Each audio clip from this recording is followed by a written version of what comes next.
Narrado por Silvia Martínez para mi canal Despertar es Audiolibros.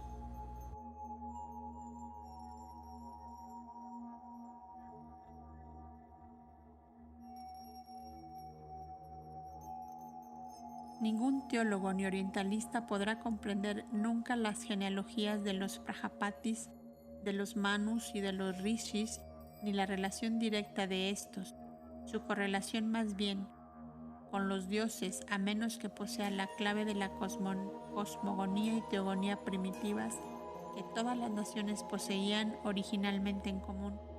Todos estos dioses y semidioses se ven que renacen en la tierra en varios kalpas y con diversos caracteres, cada cual por otra parte teniendo su karma claramente trazado y cada efecto asignado a su causa.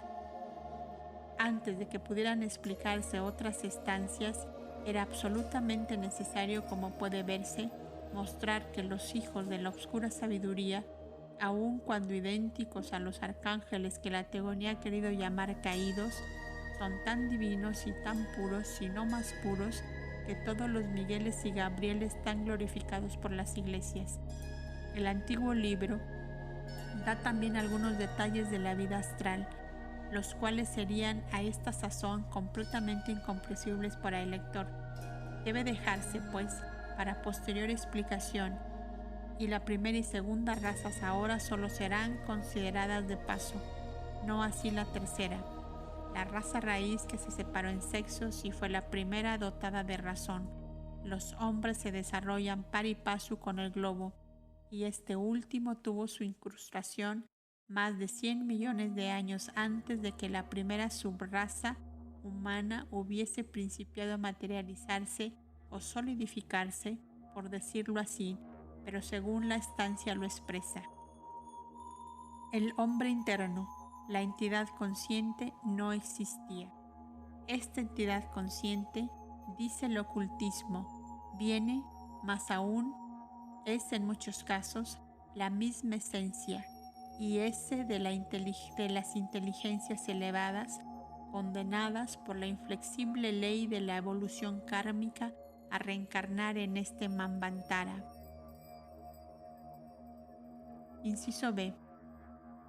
La Shloka 39 se refiere exclusivamente a las divisiones de raza. Estrictamente hablando, la filosofía esotérica enseña una poligénesis modificada, pues al paso que asigna a la especie humana una unidad de origen, por cuanto sus antepasados o creadores eran todos seres divinos, aun cuando de diferentes clases o grados de perfección en su jerarquía, enseña que los hombres, sin embargo, nacieron en 7 diferentes centros del continente de aquel periodo, aun cuando todos eran de un origen común. Sin embargo, por razones dadas, sus potencialidades y su capacidad mental, sus formas externas o físicas y cualidades características futuras eran muy diferentes. En cuanto a su color, hay una alegoría sugestiva en el Linga Purana. Los Kumaras, llamados los dioses Rudra, se describen como encarnaciones de Shiva, el destructor de las formas externas, llamado también Vamadeva. Este último, como Kumara, el célibe eterno, el casto joven virgen, surge de Brahma en cada gran Manvantara y de nuevo se convierte en 4, lo que es una referencia a las 4 divisiones de las razas humanas en lo que se refiere al color y tipo, y a las 3 grandes divisiones de estos. Así, en el Kalpa 29, que en este caso es una referencia a la transformación y evolución de la forma humana que Shiva destruye, siempre y vuelve a modelar periódicamente hasta que desciende al gran momento crítico manvantárico a mediados de la 4ª raza, que es la Atlante. En el Kalpa 29, Shiva, como Beta Lojita, el Kumara raíz de color de la luna, se convierte en blanco en su próxima transformación en rojo. Y en esto difiere la versión exotérica de la enseñanza esotérica, en la 3ª amarillo y en la 4ª negro. El esoterismo clasifica ahora estas 7 variantes con sus 4 grandes divisiones en solo 3 distintas razas primordiales, pues no toma en consideración la primera raza, la cual no tenía tipo ni color y era una forma apenas objetiva aunque colosal. La evolución de estas razas, su formación y desarrollo, procedieron en líneas paralelas con la evolución, formación y desarrollo de 3 capas geológicas de las cuales se derivó el color humano, tanto como a su vez influyeron en determinarlo los climas de esas zonas. La enseñanza esotérica menciona 3 grandes divisiones, a saber, la amarilla, roja, la negra y la blanca oscura. Las razas arias, por ejemplo, que ahora varían desde el moreno oscuro, casi negro, y el amarillo oscuro rojo, hasta el color pálido más blanco, proceden sin embargo de un solo y mismo tronco, la quinta raza raíz, y provienen de un solo progenitor llamado en el exoterismo indo por el nombre genérico de Manu Vaisvaspata. Este último, téngase presente, siendo aquel personaje genérico el sabio que se dice haber vivido hace aproximadamente 18 millones de años y también hace 850.000 años en el tiempo de la sumersión de los últimos restos del gran continente de la Atlántida y que se dice que vive aún hoy en su humanidad. El amarillo claro es el color de la primera raza humana sólida que apareció en la última mitad de la tercera raza raíz, después de su caída en la generación, como acaba de explicar, aportando los últimos cambios, pues solo en aquella época tuvo lugar la última transformación que hizo aparecer al hombre como es ahora, pero en una escala mucho mayor. Esta raza dio nacimiento a la cuarta raza, transformando Shiva gradualmente aquella parte de la humanidad que se convirtió en negra por el pecado, en amarilla roja, de la cual los indios rojos y los mongoles son descendientes, y finalmente en razas blanco-morenas, las cuales juntamente con las razas amarillas forman la gran masa de la humanidad. La alegoría de Linga Purana es curiosa por demostrar el gran conocimiento etnológico de los antiguos.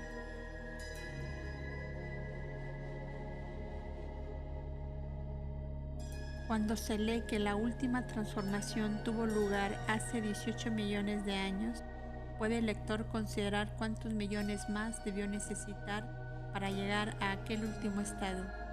Y si el hombre, en su consolidación gradual, se desarrolló par y paso con la Tierra, ¿cuántos millones de años debieron transcurrir durante la primera, la segunda y la primera mitad de la tercera raza? Pues la Tierra se hallaba en un estado comparativamente etéreo antes de alcanzar su estado sólido final. Las enseñanzas arcaicas además nos dicen que, durante el periodo medio de la raza Lémuro-Atlante, 3 razas y media después del génesis del hombre, la Tierra, el hombre y todo lo existente en el globo eran de una naturaleza aún más material y grosera, mientras que cosas tales como el coral y algunas conchas estaban todavía en un estado astral semigelatinoso. Los ciclos que desde entonces han transcurrido nos han llevado ya adelante en el arco opuesto ascendente. Algunos pasos hacia nuestra desmaterialización, como dirían los espiritistas. La Tierra, nosotros y todas las cosas se han ablandado desde entonces. Sí, hasta nuestros cerebros, pero algunos teósofos han objetado que una tierra etérea aún hace 15 o 20 millones de años no cuadra con la geología, que nos enseña que los vientos soplaban, la lluvia caía y las olas rompían sobre la costa, las arenas se transportaban y acumulaban, etc., que, en una palabra, todas las causas naturales que ahora operan estaban entonces en vigor en las mismas primitivas edades del tiempo geológico y en el de las rocas paleozoicas más antiguas. A esto se dan las siguientes respuestas. Primero, ¿cuál es la fecha asignada por la geología a estas rocas paleozoicas más antiguas? Y segundo, ¿por qué no hubieran podido soplar los vientos, caer las lluvias y las olas de ácido carbónico, aparentemente, como la ciencia parece significar, romper sobre la costa de una tierra semiastral, esto es, glutinosa? La palabra astral no significa necesariamente en la fraseología oculta tan sutil como humo, sino más bien estelar, brillante o diáfano en diversos y numerosos grados, desde el estado completamente nebuloso hasta el glutinoso, como acabamos de mencionar.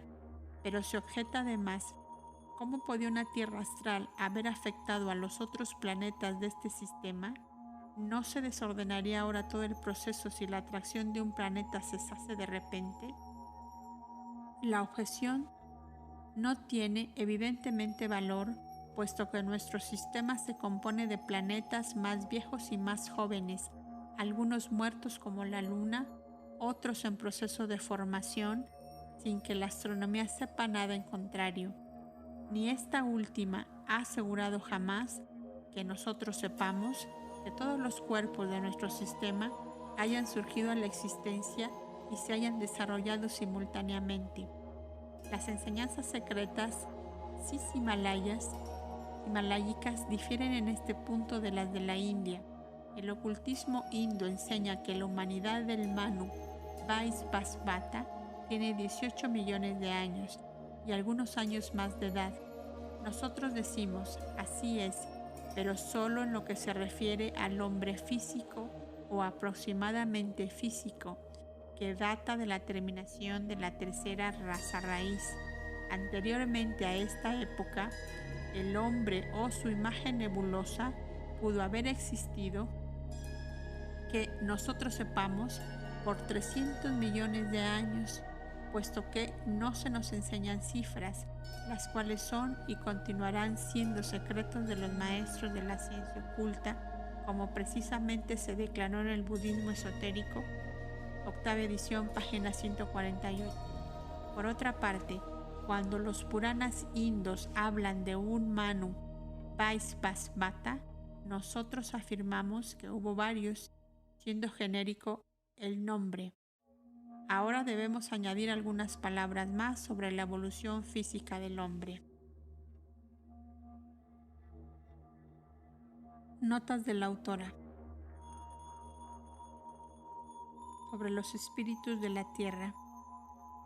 Según ha sido ahora descubierto por el difunto G. Smith en la literatura de los cilindros babilónicos, lo mismo ocurría en la teogonía caldea. Istar era el mayor del ciclo y de la tierra. Por debajo de él, los Ijiji o ángeles del cielo y los Anunnaki o ángeles de la tierra. Por debajo de estos, varias clases de espíritus y de genios llamados Sadhu, Baduku, Ekimu, Galu, de los cuales unos eran buenos y otros malos.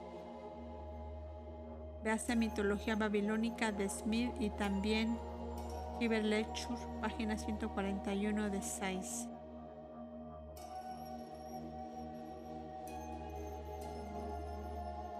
Sobre las diferentes formas del hombre.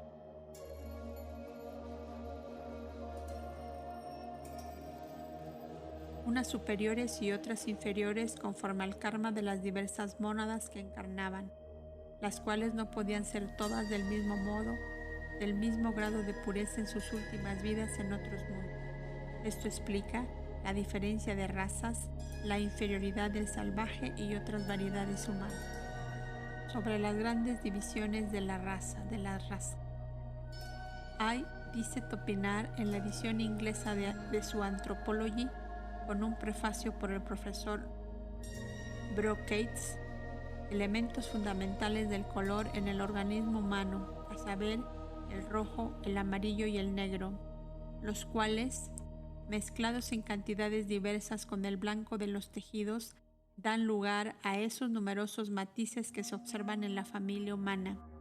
He aquí, nuevamente a la ciencia apoyando inconscientemente al ocultismo.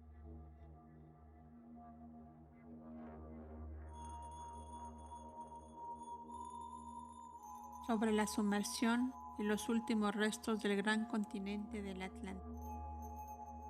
Debe tenerse presente que los últimos restos de que se habla aquí se refieren a aquellas partes del gran continente que aún quedaban y no a ninguna de las numerosas islas que existían contemporáneas del continente. La isla de Platón, por ejemplo, era uno de tales restos, habiéndose sumergido los otros en varias épocas anteriores. Una tradición oculta enseña que tales sumersiones ocurren siempre que hay un eclipse del sol espiritual. Fin de las notas.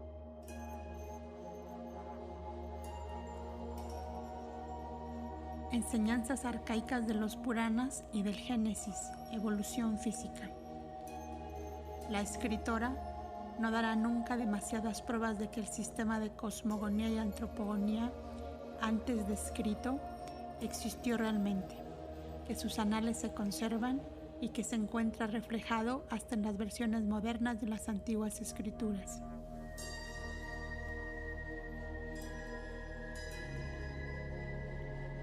Los Puranas, de una parte, y las escrituras judías de otra, están basados en el mismo esquema de evolución.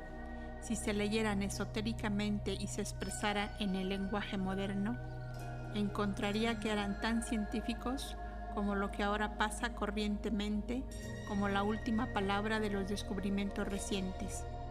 La única diferencia entre los dos esquemas es que los Puranas, concediendo tanta atención o quizás más a las causas que a los efectos, aluden a los periodos precósmicos y pregenésicos más bien que a los de la llamada creación. Al paso que la Biblia, después de decir solo unas cuantas palabras sobre el primer periodo, se sumerge inmediatamente en el Génesis material y mientras que casi pasa por alto las razas preadámicas, prosigue con sus alegorías concernientes a la quinta raza. Ahora bien, cualquiera que sea el desastroso hecho en el orden de la creación en el Génesis y la relación de la letra muerta, se expresa en verdad admirablemente a la crítica. Los Puranas indos, a pesar de sus exageraciones alegóricas, se verá que están completamente de acuerdo con la ciencia física.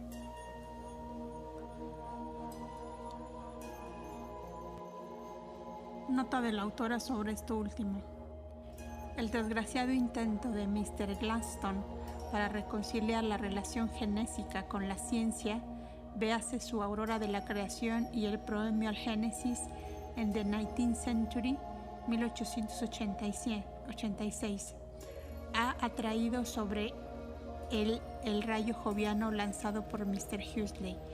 La relación de la letra muerta no garantiza semejante intentona y su cuádruple orden o división de la creación animada se ha convertido en una piedra que, en lugar de matar la mosca en la frente del amigo dormido, mata al hombre mismo. Mr. Gladstone ha matado al Génesis para siempre, pero esto no prueba que no hay esoterismo en él. El hecho de que los judíos y todos los cristianos, las sectas modernas, lo mismo que las antiguas, hayan aceptado literalmente la narración durante 2000 años, solo prueba su ignorancia y muestra la gran ingenuidad y habilidad constructora de los rabinos iniciados que fabricaron los dos relatos, el de Elohim y el de Jehová, esotéricamente, y con toda intención confundieron el sentido por medio de enigmas invocales o signos de palabra en el texto original. Los 6 días de la creación significan en efecto 6 periodos de evolución y el séptimo día es el de culminación, de perfección, no de reposo.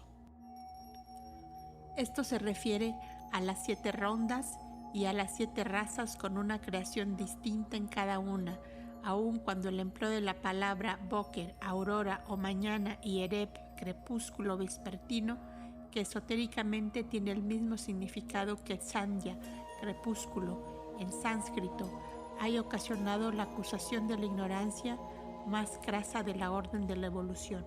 Fin de la nota. Aún aquello que aparenta ser una alegoría perfectamente disparatada de Brahma tomando la forma de un berraco para sacar a la tierra de debajo de las aguas, tiene su explicación perfectamente científica en los comentarios secretos. Relacionándose con los muchos levantamientos y hundimientos, la alternativa constante de agua y tierra desde los primeros hasta los últimos periodos geológicos de nuestro globo, pues la ciencia nos enseña ahora que las 9/10 partes de las formaciones estratificadas de la corteza terrestre han sido construidas gradualmente bajo las aguas en el fondo de los mares. Se atribuye a los antiguos arios una ignorancia completa de la historia natural, geología, etc. Por otra parte, proclámase, hasta por su crítico más severo, adversario sin prejuicios de la Biblia, que los judíos tienen el mérito de haber concebido la idea del monoteísmo con anterioridad y haberla retenido más firmemente que cualquiera de las demás religiones menos filosóficas y más inmorales del antiguo mundo. Solo que, al paso en que en el esoterismo bíblico vemos simbolizados misterios fisiológicos sexuales y muy poco más, cosa para la cual muy poca verdadera filosofía se necesita en los Puranas, puede verse la aurora de la creación más científica y filosófica, y, si fuese analizado imparcialmente y se tradujesen al lenguaje corriente sus alegorías semejantes a cuentos de hadas, demostrarían que la zoología, la geología, la astronomía y casi todos los ramos del saber moderno han sido anticipados por la ciencia antigua y eran conocidos de los antiguos filósofos en sus líneas generales, si no tan en detalle como ahora. A pesar de sus ocultaciones y confusiones, con objeto de despistar al profano, ha sido demostrado hasta por el mismo Bentley que la astronomía puránica es una verdadera ciencia, y los que están versados en los misterios de los tratados astronómicos indos pueden probar que las teorías modernas de la condensación progresiva de las nebulosas, estrellas y soles nebulares, con los detalles más minuciosos acerca del progreso cíclico de las constelaciones para fines cronológicos y otros, muchos más exactos que los europeos poseen aún hoy, eran conocidas en la India a la perfección. Si nos volvemos hacia la geología y zoología, encontramos lo mismo. ¿Qué son todos los mitos y genealogías sin fin de los 7 Prajapatis, de sus hijos, los 7 rishis o manus y sus esposas, hijas y progenie, sino una vasta y detallada relación del desarrollo y evolución progresivos de la creación animal, una especie tras otra? Eran los altamente filosóficos y metafísicos arios, autores del sistema filosófico más perfecto de psicología trascendental, de códigos de ética, de una gramática como la del Panini, de los sistemas Sarikya y Vedanta, de un código moral, el budismo, proclamado el más perfecto de la tierra por Max Müller.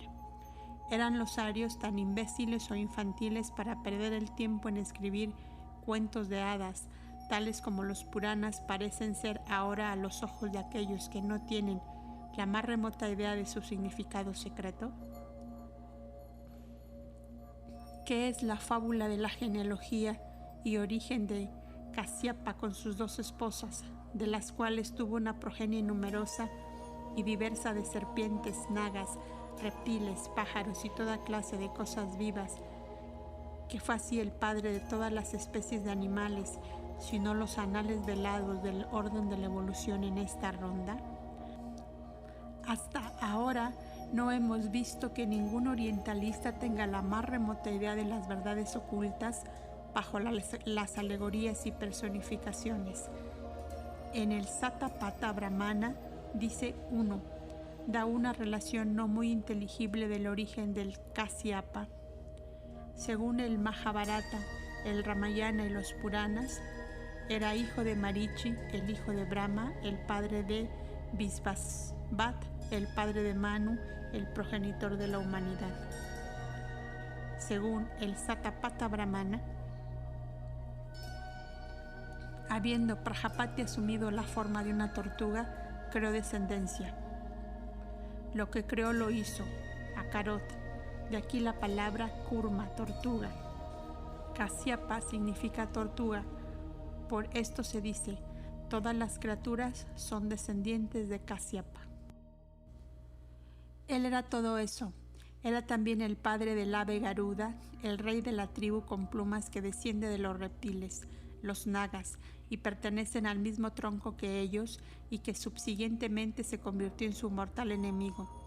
Así como también es un ciclo, un periodo de tiempo, cuando, en el curso de la evolución, las aves que se desarrollaron de los reptiles en su lucha por la vida y supervivencia del más apto, etc., se volvieron contra aquellos de quienes procedían para devorarlos, impulsados quizás por la ley natural a fin de hacer lugar para otras especies más perfectas.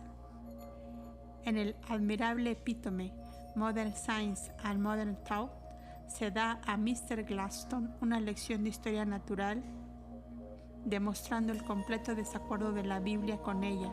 El autor hace notar que la geología sigue la pista a la aurora de la creación, siguiendo una línea de investigación científica.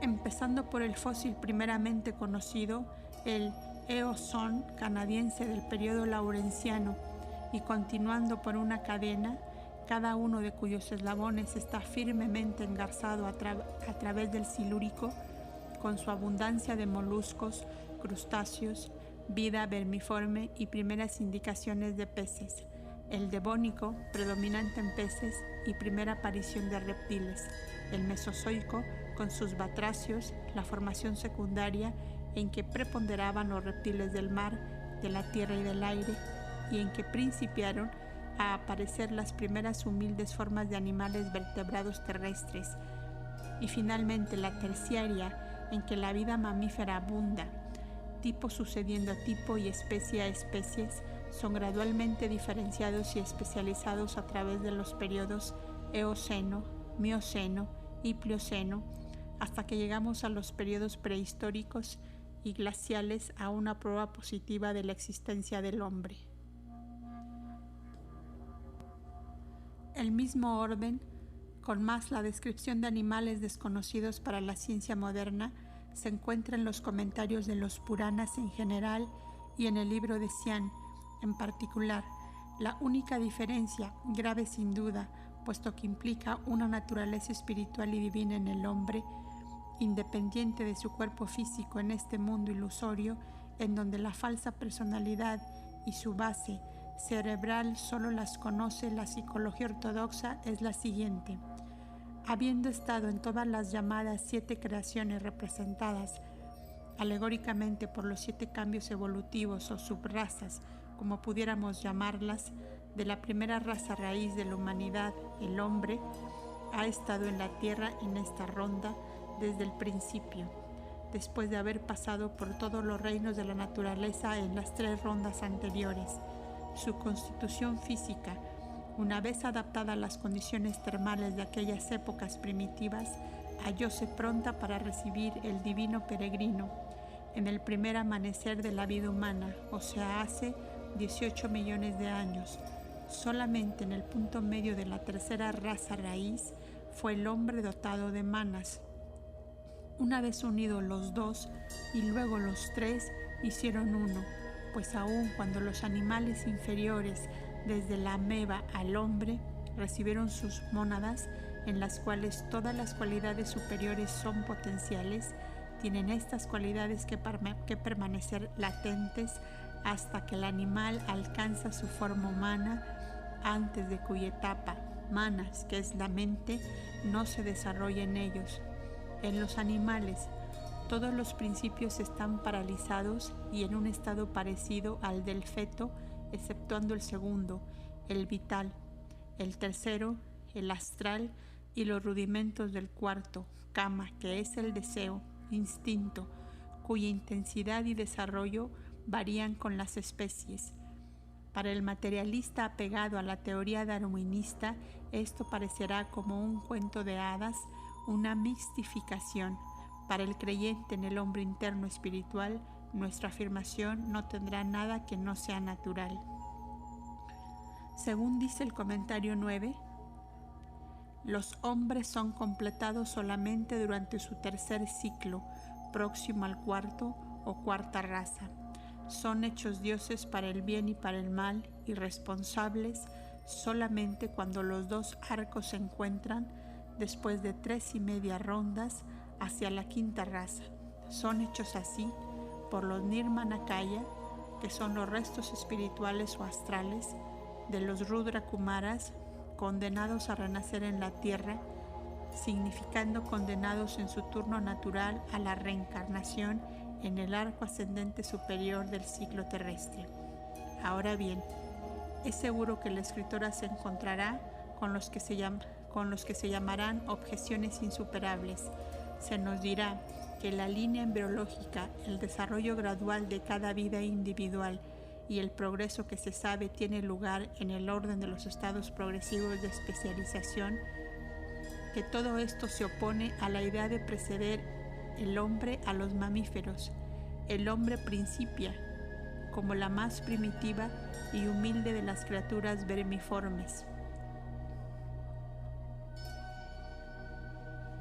Desde la mácula primitiva de protoplasma y la célula nucleada en que toda vida se origina y se desarrolla a través de estados indistinguibles de los de pez, reptil y mamífero, hasta que la célula llega finalmente al elevado desarrollo particularizado del cuadrumano y por último al del tipo humano.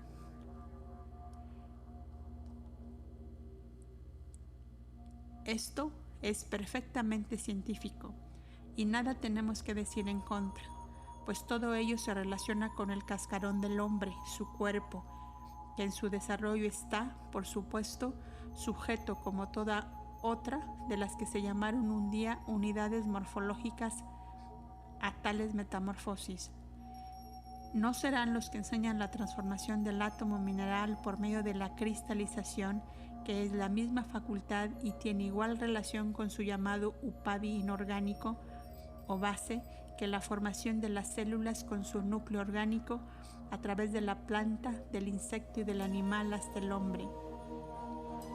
No serán ellos los que rechazarán esta teoría, puesto que ella conducirá finalmente al reconocimiento de una deidad universal en la naturaleza, siempre presente, siempre invisible e incognoscible, y de dioses intracósmicos que en su día fueron todos hombres. Pero pudiéramos preguntar, ¿qué es lo que la ciencia y sus descubrimientos exactos, ahora teorías axiomáticas, prueban contra nuestra teoría culta? Los que creen en la ley de la evolución y el desarrollo gradual y progresivo desde una célula, que de célula vital llegó a ser morfológica hasta que finalmente se despertó como protoplasma puro y simple, no pueden, seguramente, limitar jamás su creencia a una sola línea de evolución.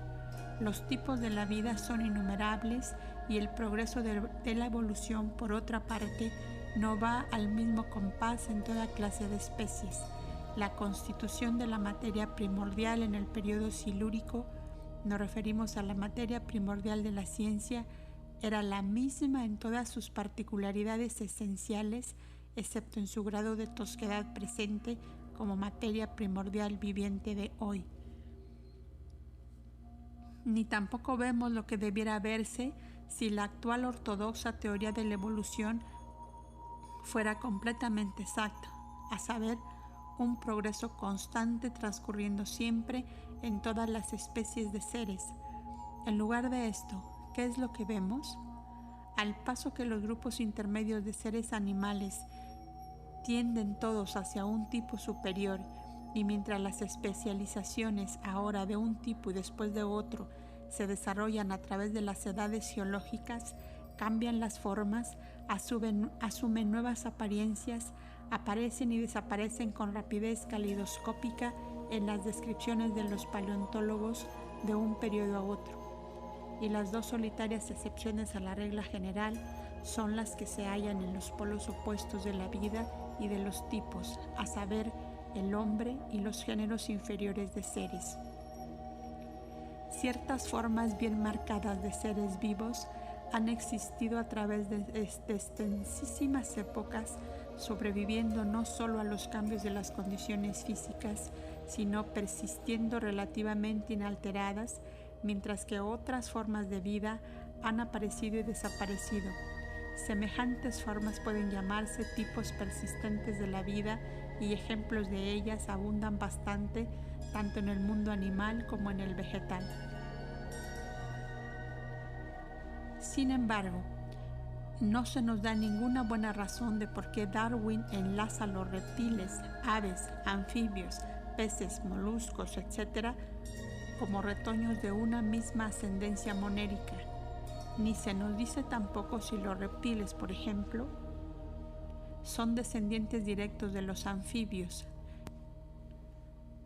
estos de los peces, y los peces de formas inferiores, lo cual son seguramente porque las mónadas han pasado por todas estas formas del ser hasta llegar al hombre sobre cada globo, en las 3 rondas precedentes, habiendo sido cada ronda, así como cada globo subsiguiente, desde A a G, y teniendo todavía que ser el teatro de la misma evolución, pero repetida cada vez en una base más material. Por tanto, la pregunta: ¿qué relación hay entre los prototipos astrales de la 3ª ronda y el desarrollo físico ordinario en el curso de la formación de las especies orgánicas premamíferas? Puede contestarse fácilmente. Lo uno es prototipo diseñado del otro, bosquejo preliminar apenas definido en el lienzo, de objetos destinados a recibir su última y vívida forma bajo el pincel del pintor. El pez se hizo anfibio, una rana, en sombras de pantanos, y el hombre pasó por todas sus metamorfosis en este globo en la 3ª ronda, como lo hizo en esta, su 4º cielo. Los tipos de la 3ª ronda contribuyeron a la formación de los tipos en la ronda presente. Por estricta analogía, el ciclo de 7 rondas en la obra de la formación gradual del hombre a través de todos los reinos de la naturaleza se repite en escala microcósmica en los primeros 7 meses de la gestación de un futuro ser humano. Que el estudiante piense sobre esto y trabaje sobre la analogía.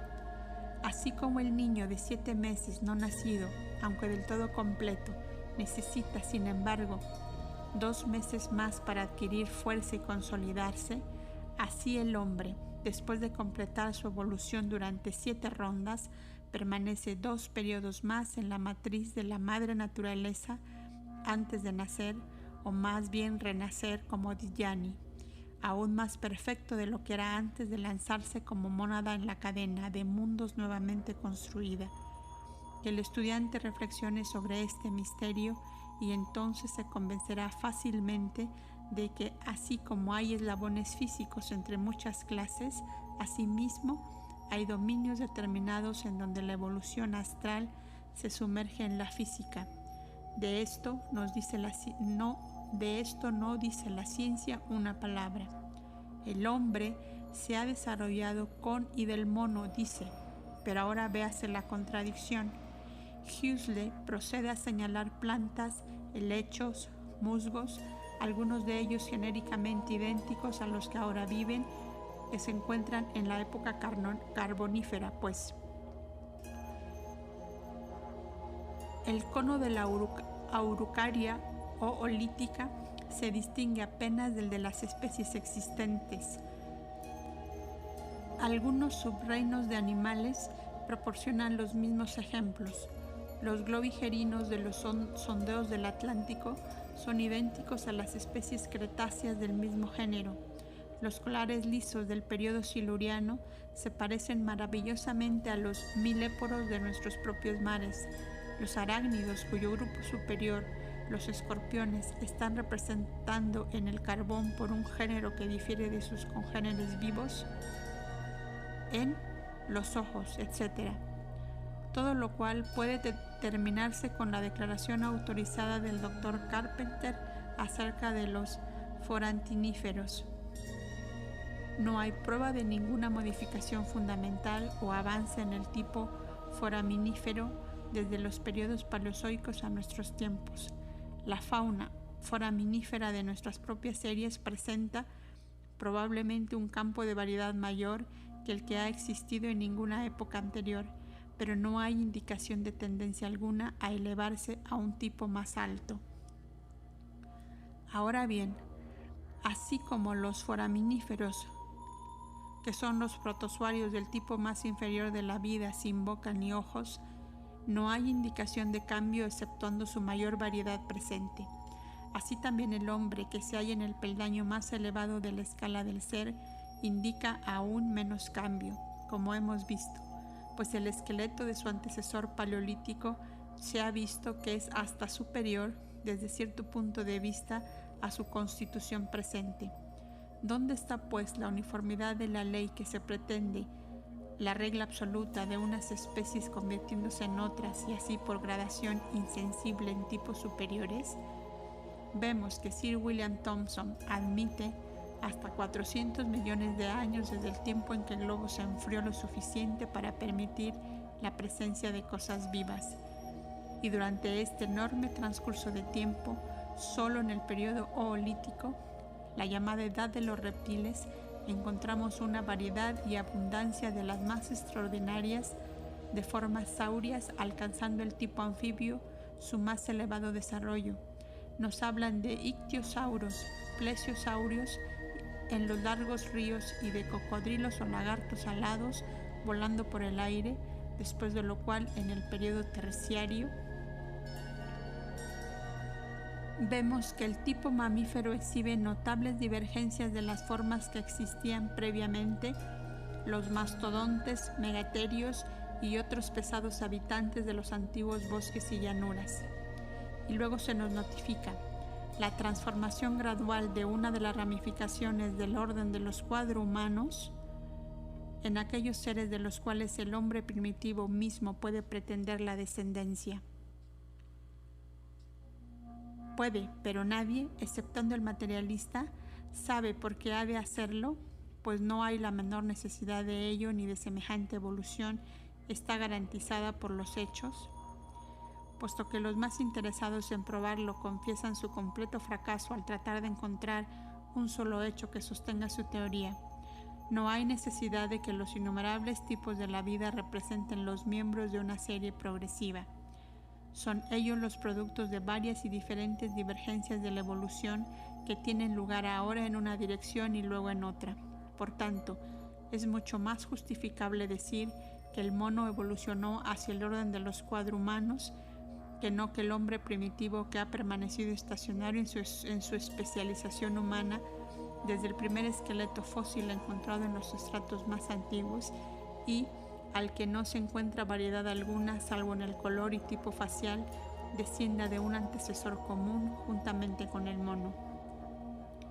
Que el hombre tiene su origen, lo mismo que otros animales, en una célula y se desarrolla a través de estados indistinguibles de los del pez, del reptil y del mamífero, hasta que la célula llega al desarrollo altamente particularizado del cuadrumano y por último al tipo humano, es un axioma oculto de hace miles de años, el axioma cabalístico.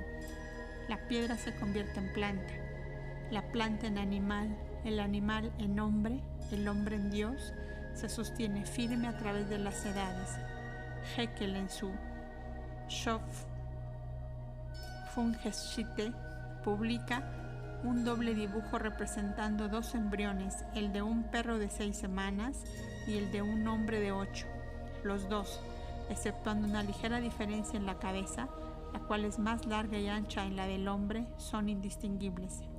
En efecto, podemos decir que todo ser humano pasa por el estado de pez y de reptil antes de llegar al de mamífero y finalmente al de hombre.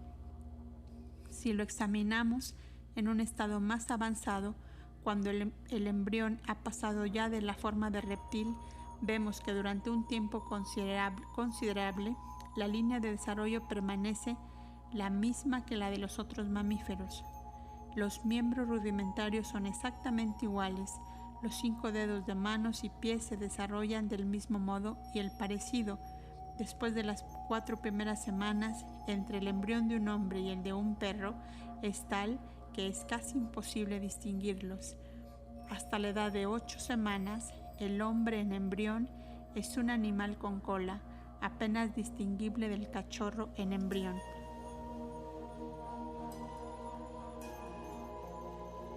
¿Por qué, pues, no deducir que el hombre y el perro provienen de su antecesor común o de un reptil, un naga, en lugar de aparejar al hombre con el cuadrumano?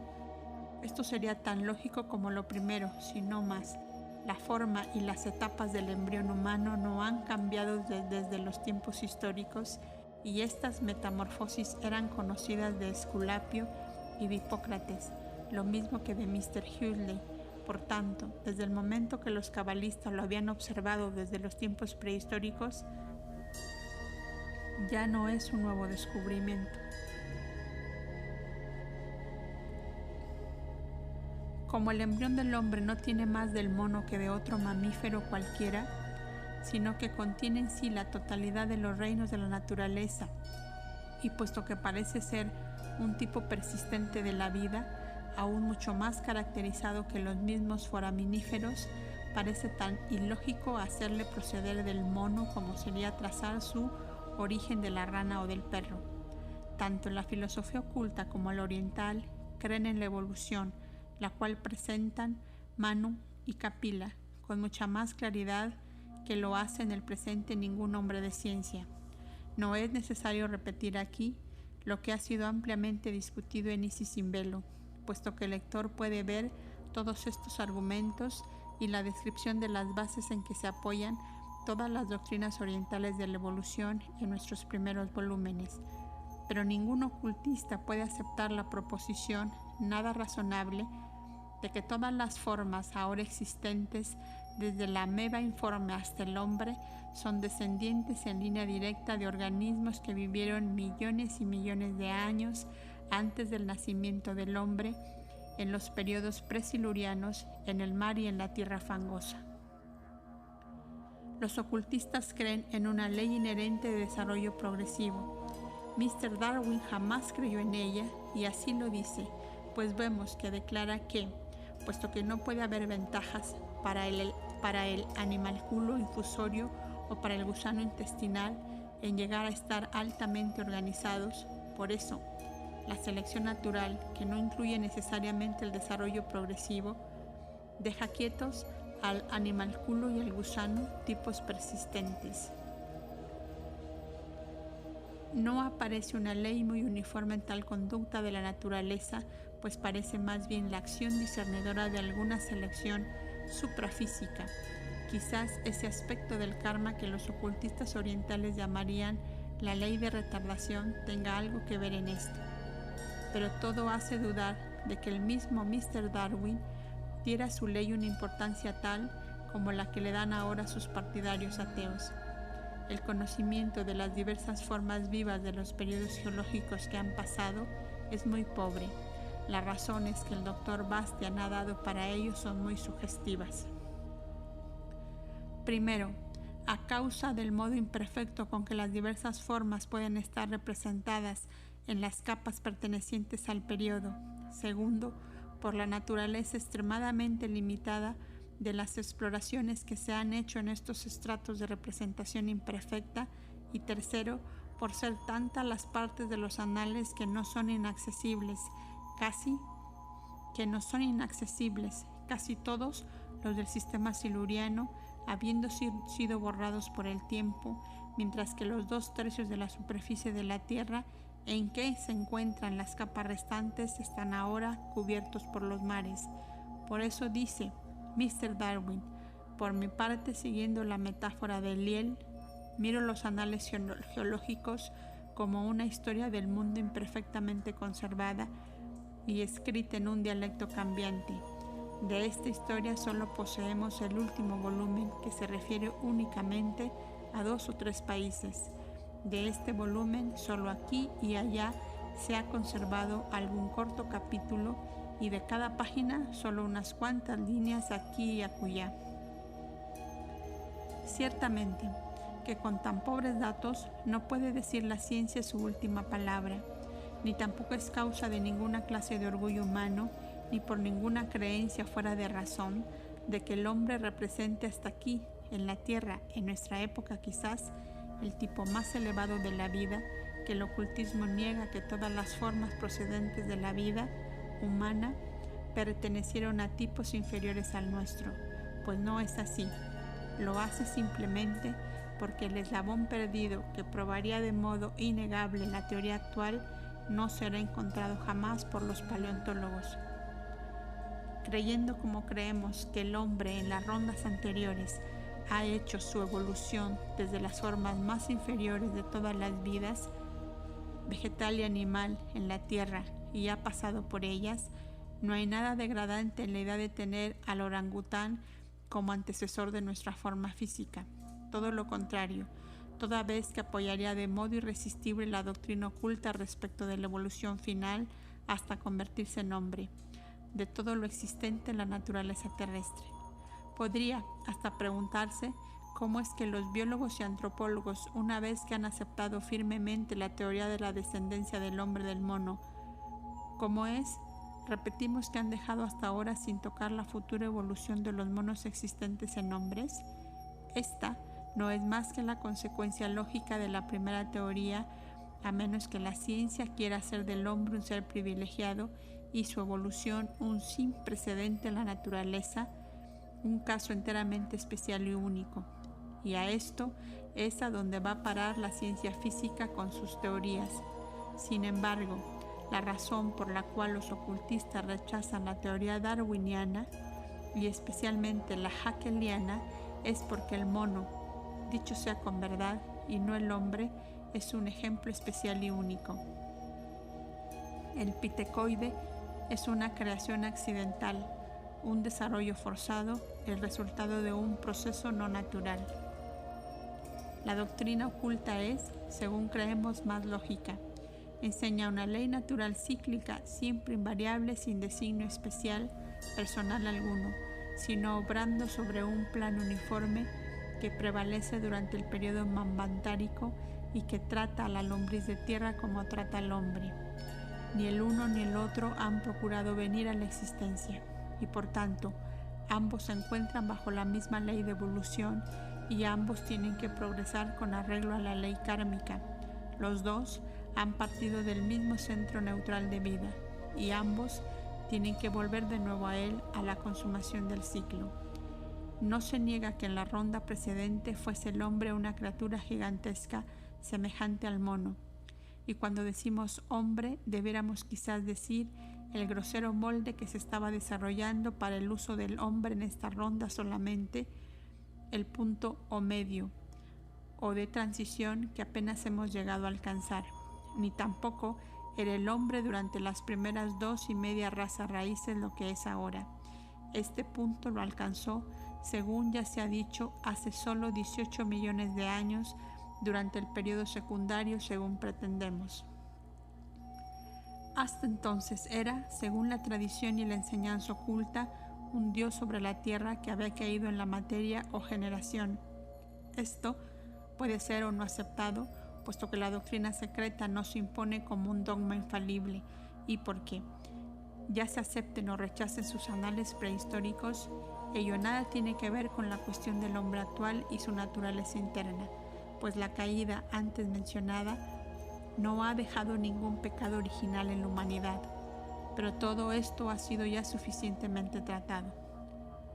Por otra parte, se nos enseña que las transformaciones a través de las cuales pasó el hombre en el arco descendente, que es centrífugo para el espíritu y centrípeto para la materia, y aquellas que se están preparando a atravesar en lo sucesivo en su camino ascendente, que invertirá la dirección de las dos fuerzas, esto es, la materia se convertirá en centrífuga y el espíritu en centrípeto, que todas estas transformaciones se encuentran también en perspectiva en un tiempo próximo para los monos antropoides, para todos aquellos por lo menos que han alcanzado el grado próximo al del hombre en esta ronda, pues estos serán todos hombres en la quinta ronda, del mismo modo que el hombre presente habitó las formas semejantes a las del mono en la ronda tercera, la anterior.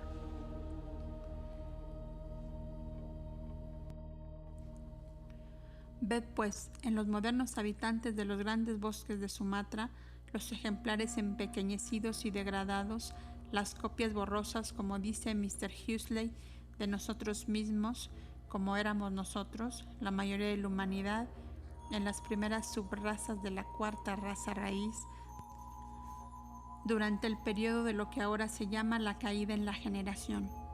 El mono que conocemos no es producto de la evolución natural, sino un accidente, un cruzamiento entre un ser o forma animal y el hombre.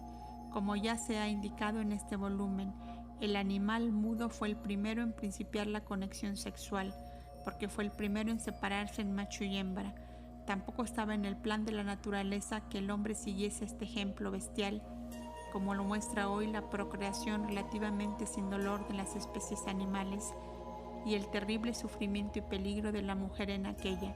El mono es, verdaderamente, como se observó en Isis sin velo, una transformación de las especies más directamente relacionada con la familia humana, una rama bastarda injertada en su propio tronco antes de alcanzar la final perfección. Los monos aparecieron millones de años después que el ser humano parlante, y son los últimos contemporáneos de nuestra quinta raza. Así pues, es muy importante tener presente que los egos de los monos son entidades obligadas por su karma a encarnar en formas animales, que son el resultado de la bestialidad de los últimos hombres de la tercera raza y de los primeros de la cuarta. Son entidades que habían ya alcanzado el grado humano antes de esta ronda. Por lo tanto, son ellos una excepción de la regla general. Las innumerables tradiciones sobre los sátiros no son fábulas, sino que representan una raza extinguida de hombres animales. Las Evas animales fueron sus antecesores y los Adanes humanos sus antepasados. De aquí la alegoría cabalística de Lilith o Lilatú, la primera esposa de Adán, a quien el Talmud describe como una mujer encantadora con pelo largo y ondulado, esto es, una hembra animal peluda de una forma ahora desconocida, pero sin embargo una hembra animal que en las alegorías cabalísticas y talmúdicas es llamada la reflexión femenina de Samael, Lilith, el hombre animal unido, un ser llamado en el Zohar Hachobischat, la bestia o mala bestia. De esta unión antinatural descendieron los monos actuales. Estos son verdaderamente hombres mudos y se convertirán en animales parlantes u hombres de una orden inferior en la quinta ronda. Mientras los adeptos de cierta escuela esperan que algunos de los egos de los monos más inteligentes se volverán a manifestar al final de la sexta raza raíz. Lo que será su forma es de importancia secundaria. La forma no significa nada. Los géneros y especies de la flora, fauna y del animal superior, su coronación, el hombre, cambian y varían con arreglo al medio ambiente y a las variaciones del clima, no solo con cada ronda, sino también con cada raza raíz, así como después de cada cataclismo geológico que pone fin a estas o que produce en ellas un punto de vuelta. En la sexta raza raíz, los fósiles del orangután, del gorila y del chimpancé serán los de mamíferos cuadrumanos extinguidos y nuevas formas, aunque en menor número y siempre más separadas a medida que pasan las edades y se aproxima el fin del Manvantara.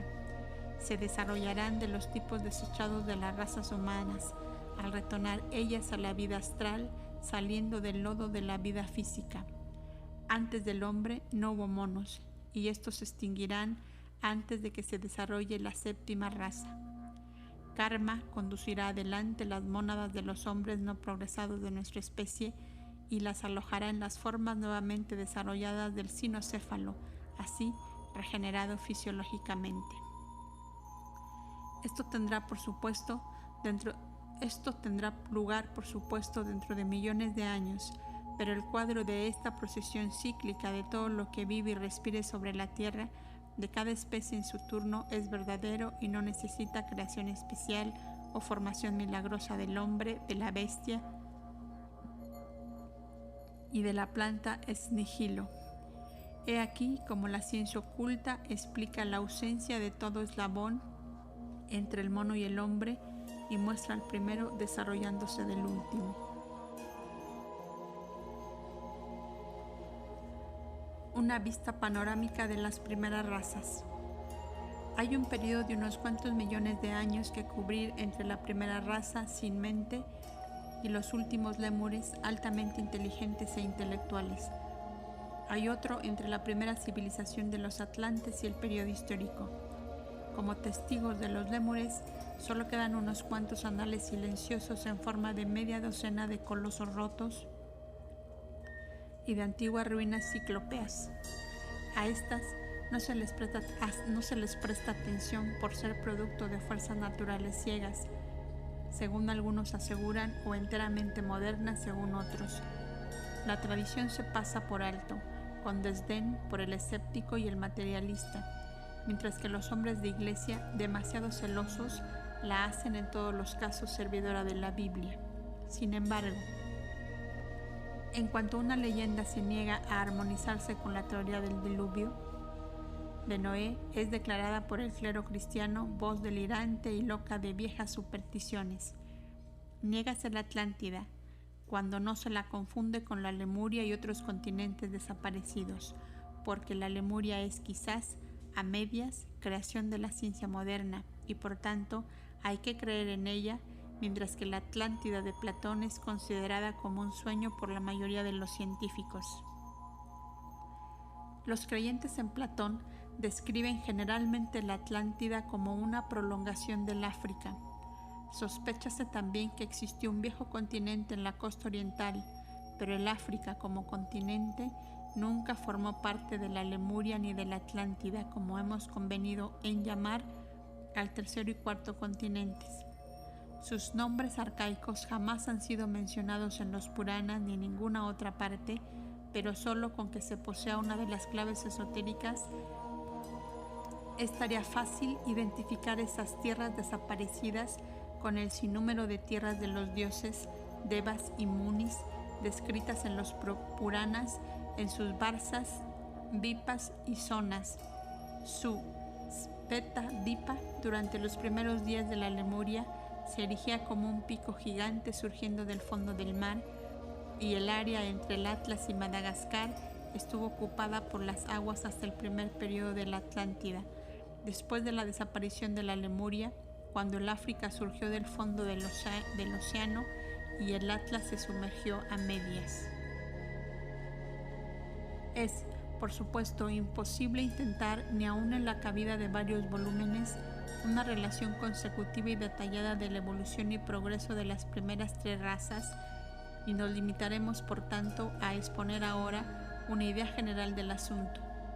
La raza primera no tuvo historia propia. De la raza segunda puede decirse lo mismo. Por tanto, tenemos que conceder cuidadosa atención solamente a los lémures y atlantes antes de intentar la historia de nuestra propia raza, la quinta. ¿Qué es lo que se conoce de otros continentes además del nuestro? ¿Y qué es lo que la historia conoce o acepta de las primeras razas? Todo lo que se encuentra fuera de las repulsivas especulaciones de la ciencia materialista se moteja con el término desdeñoso de superstición. Los sabios de hoy día no quieren creer en nada.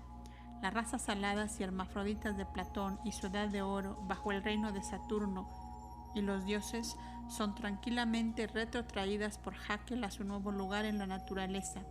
Nuestras razas divinas se muestran como descendientes de los monos catarrinos y nuestro antecesor como un poco de lodo del mar. Sin embargo, según se expresa Faber, las ficciones de la antigua poesía se verá un día que encierran una parte de verdad histórica.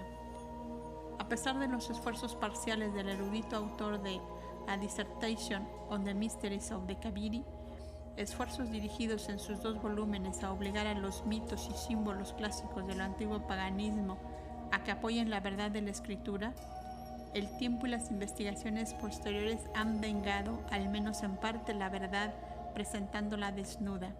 Así ha sucedido que las hábiles componendas de la escritura son las que han venido a evidenciar, por el contrario, la gran sabiduría del paganismo arcaico.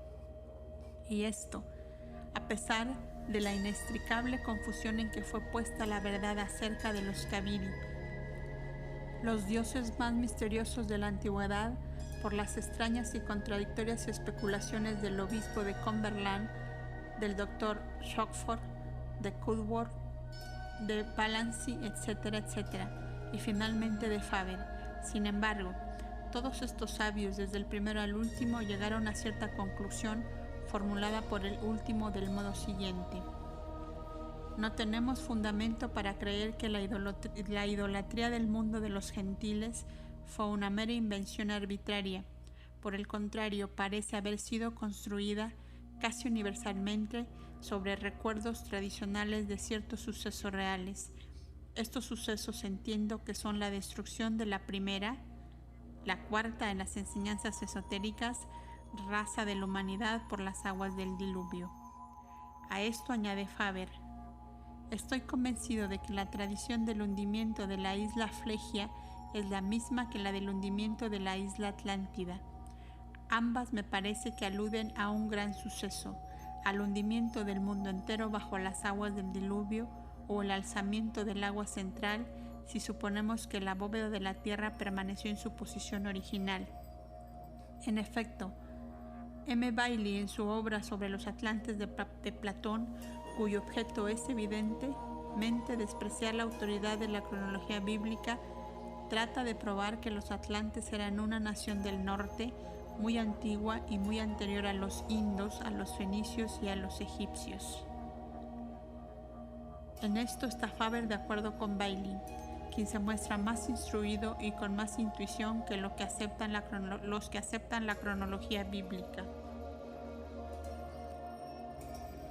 Tampoco se equivocaba Bailey al decir que los atlantes eran lo mismo que los titanes y gigantes. Faber adopta tanto más gustoso la opinión de su cofrade francés, cuanto que Bailey menciona a Cosme Indocoplesta, que conservaba una antigua tradición acerca de Noé, de que había habitado en otro tiempo la isla Atlántida. Que esta isla sea la Poseidonis mencionada en el budismo esotérico o el continente de la Atlántida importa poco. La tradición existe, registrada por un cristiano. Ningún ocultista pensaría jamás en privar a Noé de sus prerrogativas si se pretendiese que era un atlante, pues esto demostrará sencillamente que los israelitas han repetido la historia del Manu Vaisvasvata, de Sisutros y de tantos otros, y que solo han cambiado el nombre, lo cual podían hacer con el mismo derecho que cualquier otra nación o tribu. A lo que nosotros nos oponemos es a la aceptación literal de la cronología bíblica por ser absurda y estar en desacuerdo tanto con los antecedentes geológicos como con la razón. Por otra parte, si no era un atlante, entonces era un titán, un gigante, como lo indica Faber, y si era un gigante, entonces ¿por qué no lo presentan como tal en el Génesis? Nota de la autora sobre esto último. Esto lo indica también Faber como cristiano piadoso, diciendo que a la familia de Noé le daban también el nombre de atlantes y titanes, y al mismo gran patriarca le llaman en sentido de eminencia Atlas y Titán. Y si es así, entonces, con arreglo a la Biblia, Noé debió haber sido descendiente de los hijos de Dios, los ángeles caídos según la misma autoridad, y de las hijas de los hombres que eran hermosas. ¿Y por qué no? Puesto que su padre Lamec mató a un hombre y fue como todos sus hijos e hijas que perecieron en el diluvio, tan malo como el resto de la humanidad. Fin de la nota. El error de Bailey fue el rechazar la sumersión de la Atlántida y llamar a los atlantes sencillamente nación del norte y post-diluviana, la cual, sin embargo, floreció ciertamente, como él dice, antes de la fundación de los imperios indo, egipcio y fenicio. Si él hubiese conocido la existencia de lo que hemos convenido en llamar la Lemuria, hubiera tenido también razón en esto, porque los atlantes eran postdiluvianos respecto de los lémures, y la Lemuria no fue sumergida como la Atlántida, sino que se hundió bajo las olas, debido a temblores de tierra y a fuegos subterráneos, como sucederá un día con la Gran Bretaña y Europa. La ignorancia de nuestros hombres de ciencia es la que no quiere aceptar la tradición de que varios continentes se han hundido ya, ni la ley periódica que obra durante el ciclo manvantárico. Esta ignorancia es la causa principal de toda la confusión. Tampoco se equivoca Bailey cuando nos asegura que los indos, egipcios y fenicios vinieron después que los atlantes, pues estos pertenecían a la cuarta raza, mientras que los arios y su rama semítica son de la quinta. Platón, al paso que repite la historia según los sacerdotes de Egipto la refirieron a Solón, confunde intencionalmente, como lo hacía todo iniciado, los dos continentes y aplica a la pequeña isla que se hundió, la última, todos los sucesos pertenecientes a los dos enormes continentes, el prehistórico y el tradicional. Por tanto, describe la primera pareja que pobló toda la isla como habiendo sido formada de la tierra. Al decir esto, no quiere significar a Adán y a Eva, ni tampoco a los antepasados helénicos. Su lenguaje es sencillamente alegórico. Al mencionar la tierra, quiere significar la materia, pues los atlantes fueron realmente la primera raza puramente humana y terrestre, toda vez que las que la precedieron eran más divinas y etéreas que humanas y sólidas. Sin embargo, Platón debía conocer, como cualquier otro adepto iniciado, la historia de la tercera raza después de su caída, aunque, obligado al silencio y al secreto, nunca demostró su conocimiento. Sin embargo, ahora sería más fácil hacerse cargo, después de conocer, aunque no sea más que la cronología aproximada de las naciones orientales, la cual se fundaba en los cálculos arios por los cuales se guiaba para comprender los inmensos periodos de tiempo que han debido transcurrir después de la separación de los sexos, sin mencionar la primera raza raíz, ni aun siquiera la segunda. Como éstas tienen que quedar fuera de la comprensión de las mentes educadas en el pensamiento occidental, consideramos inútil hablar detalladamente de la primera y segunda razas hasta del primer periodo de la tercera. Principiaremos, pues, por el periodo en que esta última alcanzó por completo el estado humano, para evitar así que el lector no iniciado se confunda y extravíe irremisiblemente. Nota sobre esto último. En el maravilloso volumen de Donnelly Atlantis, The Antediluvian World, el autor, hablando de las colonias arias de la Atlántida y de las artes y ciencias, legados de la cuarta raza, declara valientemente que los fundamentos de las instituciones de hoy provienen de la edad miocena. Esta es una enorme concesión para un sabio moderno, pero la civilización se remonta a un periodo aún más remoto que los atlantes miocenos. Llegará un día a descubrirse el hombre del periodo secundario y con él su civilización por tanto tiempo olvidado. Fin de la nota.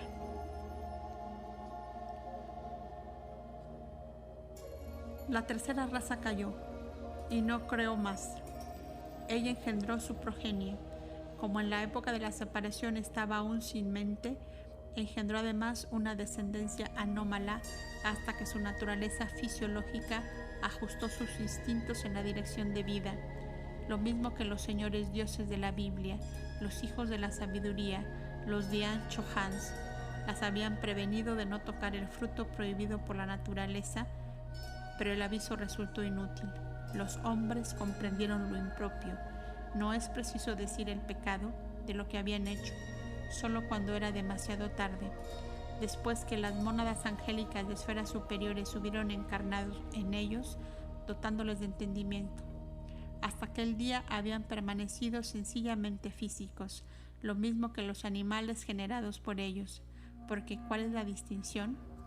La doctrina enseña que la única diferencia entre los objetos animados e inanimados en la tierra, entre la estructura animal y la humana, es que en unos están latentes los diversos fuegos y en otros son activos.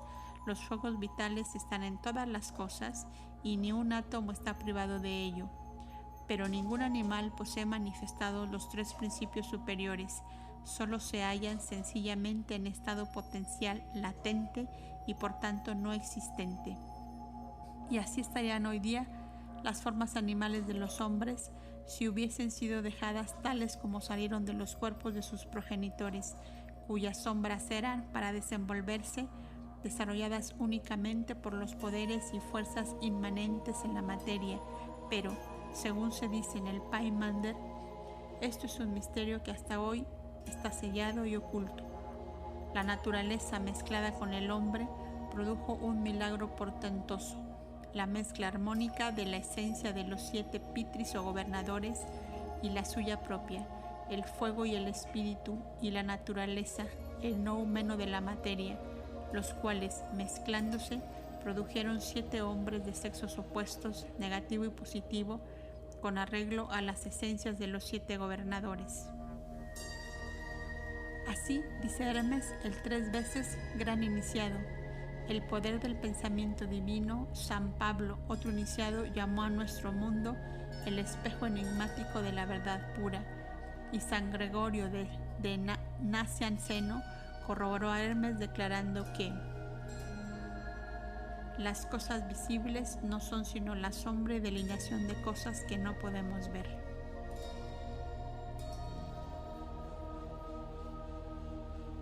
Sobre Hermes